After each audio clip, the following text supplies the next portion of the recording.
as we see Incineroar plus Zacian, so a very good lead, partly passive, partly offensive, because you have the Intimidate and the Fake Out, but there'll be no Intimidate whatsoever, and no Sacred, and no Intrepid Sword boost because of the effect of Wheezing. And Amoonguss can just happily put something to sleep, redirect something. We could see a Will-O-Wisp go out for the Wheezing, and this is a good lead from both players. Of course, naturally we see Zacian and think that's stronger, but what do you think, Stefan? What do you think can go on from here? This is a really interesting one. Of course, Fake Out's an option for the Incineroar here, but if you just Spore and also Wisp the Zacian slot, one of them is probably going to happen, but looks like something else going into the Incineroar there, and a bit of a switch coming down here from the Amoonguss. So we'll have to see what that move is out of the Wheezing. It's a Poison-type move. I'd imagine it's Sludge Bomb. I guess it could be Toxic. That'd be a little bit weird, though. Sorpresa coming on into the Zacian. That's a nice little Fake Out. And it's a good switch. Oh, crit mattered. Big 16 damage. But that's going to be a substitute out of the Zacian. So potentially reading that Will-O-Wisp slash Spore play. And it's actually Taunt coming in. I thought he clicked a Poison move, but that's just going to be Taunt. And that's going to be really, really awkward for the Incineroar here. You know, you want to be able to parting shot so you can pivot, move, so you can, you know, switch something in later in the turn so you can keep it safe maybe from a Zacian attack. And it's also just nice to be able to get something done while you switch out, and Taunt just prevents that entirely. Yeah, and or it relies on those moves as you said, and it's just going to be mitigated straight away, possibly forcing a manual switch or going for a Flare Blitz to get as much damage as possible. Zacian isn't comfortably taking a Flare Blitz if that is the that comes out, but then it's not the end of the world if it does. So, you know, both players have to work around it. As we see Amoonguss possibly coming in, so if Amoonguss takes a Flare Blitz, that's going to be very bad news bears for it. But, you know, maybe it's a sacrifice to just get me back in. And we will see, though, because Wheezing has switched out, Zacians will both get their attack stat up. Incineroar will get the Intimidate. So yeah, this is an interesting play to remove the Wheezing there, essentially giving him a bit of a disadvantage in the Zacian versus Zacian. On one side, you have a +1 Zacian behind a substitute, and on the other side, you just have a neutral Zacian. So Protect coming in here, maybe having that Amoonguss is going to be a really, really important plan for part of the next turn. Protect coming out of both Zacians. Just a very, very slow start to this game, but it looks like the Incin is just going for some offensive move. It looks like it went into the Zacian, so we've seen very little happen in this first couple of turns. Yeah, it's just been very passive from both players, so maybe just trying to hope out that they're both running Yveltals, getting to a point where, you know, they know their team so well, they're just trying to play passive until someone slips. A lot of teams do opt for that game mode just to try and, you know, wait for the perfect moment, maybe when bulk has been put to a point where you're just doing no damage, it could be set to a crit, or when your stats have been dropped so low that you're doing no damage and vice versa can happen. But, you know, if it works, and the players just opt and go what they can. A nice little Sacred Sword is going to do a lot of damage to the Zacian, and then the substitute taking that Spore. I believe that actually we're going to double up there with another substitute. The Flare Blitz doesn't grab the Zacian, and it's going to take the chip. We're going to see a Berry activate. We don't see a Berry activate, so we're just leaving the Incineroar open to, you know, damage that it doesn't want to take, as we see a hover over of that Behemoth Blade, possibly thinking that you can get rid of the Zacian, but all Jude has to do is go for a Protect, possibly predicting this to happen, and Incineroar can just go for a Flare Blitz, and it's going to get rid of either of these Pokemon because of their typings and because of where their health is. And again, it's very passive, yet also very offensive at the same time, and this is what I'd like to see from these top players in the finals. They know why they're in the finals, and they will show you how they're going to try and get that #1 spot. Really, really interesting call there by Joan Garcia. You know, Jude going for the substitute there, trying to predict a Behemoth Blade breaking the sub, so really not allowing the Zacian to get anything done there. And now the Rage Powder is going to come on in. So the question is going to be, what exactly does the Incin opt for? But, you know, the Zacian is going to be able to go ahead and break that substitute. That's going to be kind of nice. But a double up into that Amoonguss is definitely going to spell the end of that poor Mushroom's life. You know, and I feel like the Behemoth Blade is going to do more than enough damage to allow the Incineroar to survive the Flare Blitz recoil as well. This will take it almost down to a potential Sash. We'll have to see if that's what it's carrying. But now 42 HP remaining. Incin is going to be fine. And that's a nice little turn there by Jude. Jude just feels like he's getting himself a tiny bit more ahead with every turn that goes by. Yeah, every turn going by is just, an extra turn to get some thoughts by. Of course, having a knockout gives way for possibly Weezing to come in, but Weezing coming in doesn't really have much of an effect because it's already done its job. It's already stopped Bleach from happening in turn 1 and making it so both players are effectively a turn behind, but also Joan being a turn ahead at the same time. So, one step forward, 2 steps back, that sort of mantra. But then it also gives opening to, just having a switch. If they switch out, everyone's going to get their abilities back, and if it's at the right time, there's going to be those boosts. But now sitting comfortably with opting to keep Weezing the back, Yveltal coming in, Yveltal can do very big damage if it plays its cards right, and if it is going in, to the right slot. Yveltal obviously has the opportunity, Zacian has the opportunity to go for big moves like Player Off or Behemoth Blade, both doing a lot of damage to the target. But then you've also got to think there's another Zacian there, and that can just do loads of damage in return. So, I have to see what our players go for as Yveltal goes big and can just go for a max airstream and get that speed boost to really abuse that Zacian. Well, it's also a question of which Zacian is going to be faster. This one's just going to go for a bit of a protect, and well, that question is going to be very easily answered after we see a Behemoth or an airstream coming out of there. But a Behemoth Blade going in first, going to do a lot of damage to the Yveltal. It's not going to take it down, but that is an incredibly high amount of damage that Yveltal not taking that comfortably at all. We're going to be able to see the Incineroar removed from play, and now with the speed boost on the Zacian, the Yveltal should also probably be faster than Jude's Zacian. So, there's a little bit of mind games in play. Do you try to go for a protect and reading a double up? And of course, what does Jude have in the back is the other problem. Like there's very likely is going to be a Yveltal there, and then plenty of other scary mons. You've got that Colossal, you've got that Urshifu, you've got that Rillaboom. So a lot of options, and it's going to be the Urshifu coming on in here. I guess the question is, does the Urshifu pick up with an Aqua Jet? I would imagine probably not, though. Yeah, I doubt Urshifu will get with an Aqua Jet just because of, where it's at. Maybe on the Yveltal if it gets a high roll. Zacian is a bit more comfortable, but just because of the state of the field, either of these Pokemon, no matter who gets targeted, is going to be threatened a lot because the other Pokemon can just come in, and that's one of the situations we're in. And whatever, I believe it is a Weezing in back for Joan, and Joan isn't going to want to be taking that damage. The Aqua Jet just misses the knockout there, which is amazing, and then we see the Behemoth Blade come out. See, I believe this is Jude's one using it. I can't remember if I had to show it. No, it is Joan's one, not getting a knockout on the opposing Zacian, but Max Airstream could grab it. It does just grab it with the damage it does. So we're going to have to see it's fast. Now going to be faster than the Urshifu. And it's, you have to see if it could go for an Aqua Jet, which guarantees it is going to get that knockout. But then that just opens up Zacian to just go for a player off and get the damage off. And, it's just so many options. The Life Orb does grab a knockout though, so that just means that the Zacian is easier to pocket off. But if the Zacian plays it protects right, Weezing is allowing it to do that safely, and just sit there comfortably, buy a couple turns. But I think Jude might be taking it as Colossal comes in, and I do believe Colossal can easily take an Aqua Jet and just go ham on the opposing side of the field. Yeah, of course, Dynamax still an option here for Jude. A Dynamax Colossal is going to be very scary. Behemoth Blade is cool and all, but that is an intimidated Zacian, so it's only going to be doing neutral damage.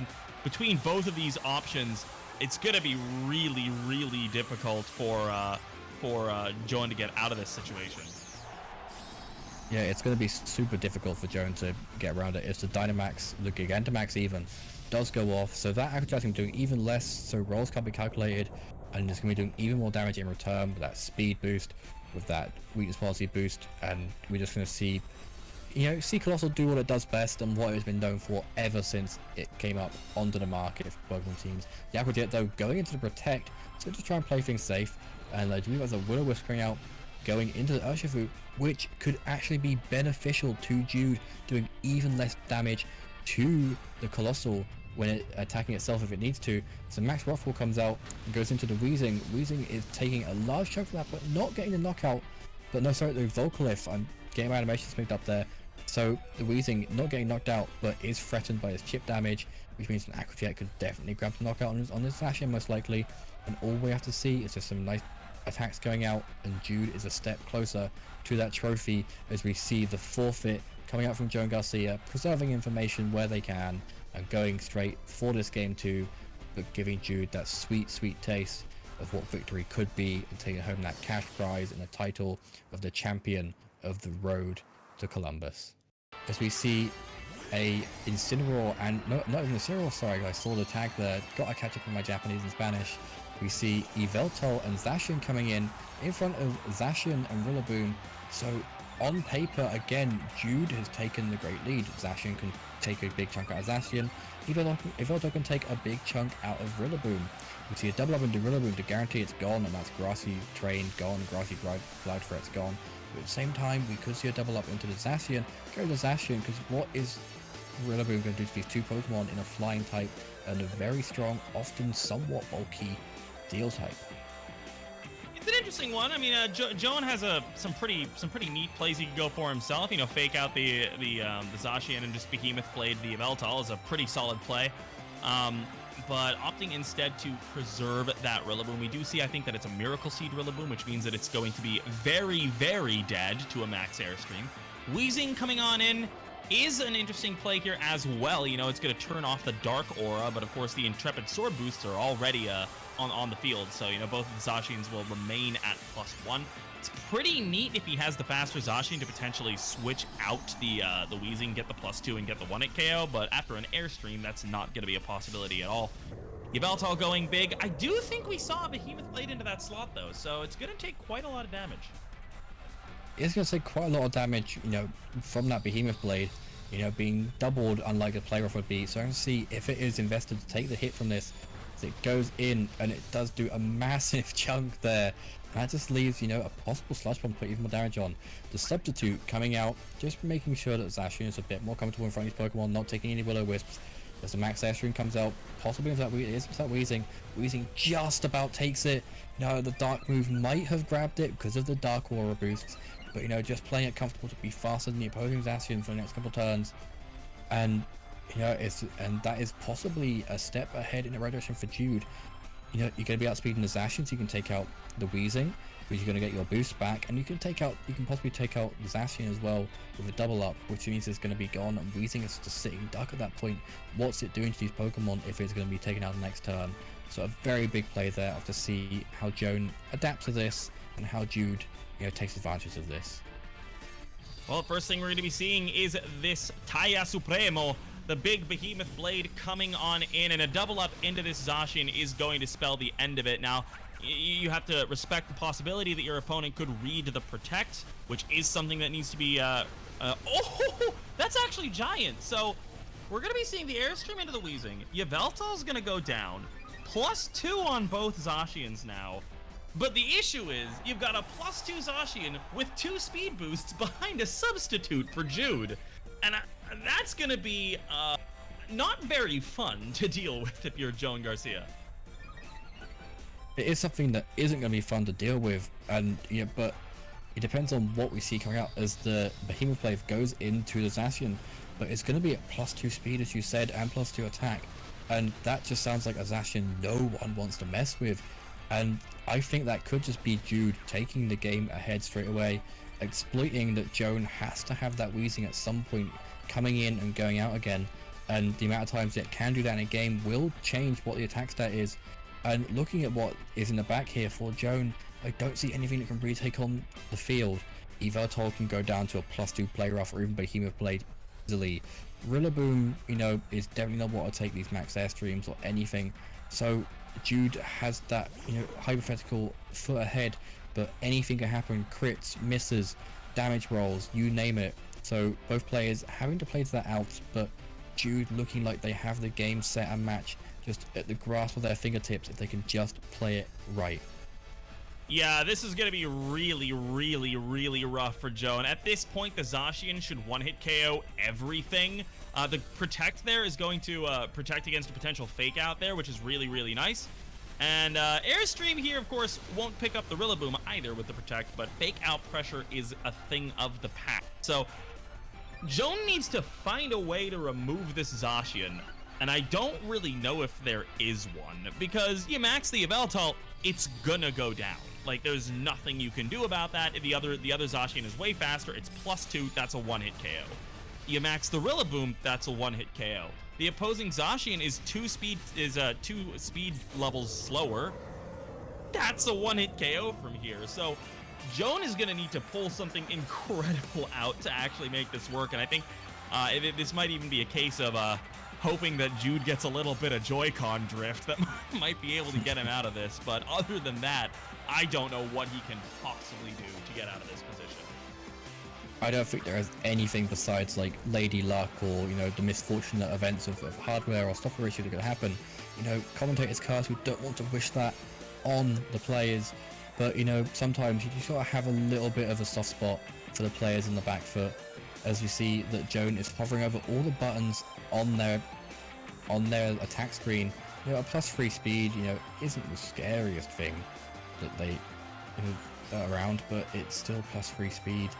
Like, you look at that attack stat, you could think, oh, it's only +3 speed, I can just do this to it, I could grassy glide it, but it's a Zacian.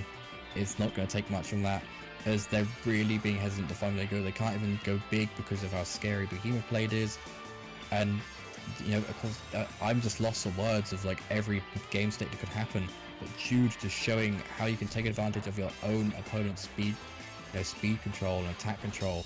As we see, the Behemoth Blade doesn't go into the slot, you know, as well as it wanted to, but the fake out stopping the Zacian, and again, the speedy Zacian is in front of the Zacian can knock out.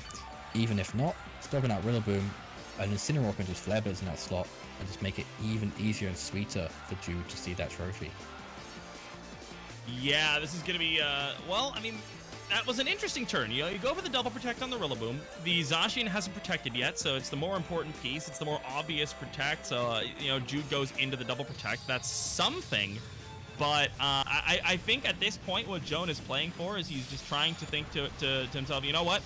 If Jude doesn't, if Jude just expects me to protect, maybe I can get away with this. Maybe I can get a Behemoth Blade into the Zacian, and that's exactly what's going to happen.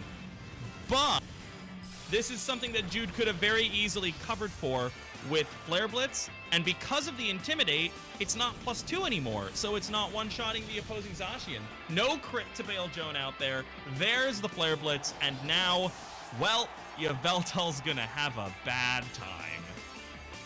Yveltal is going to have the worst time ever in this game because it's facing down these Pokemon that just do big damage to it, and Jude can, you know, just sneeze on Yveltal here and it will go down.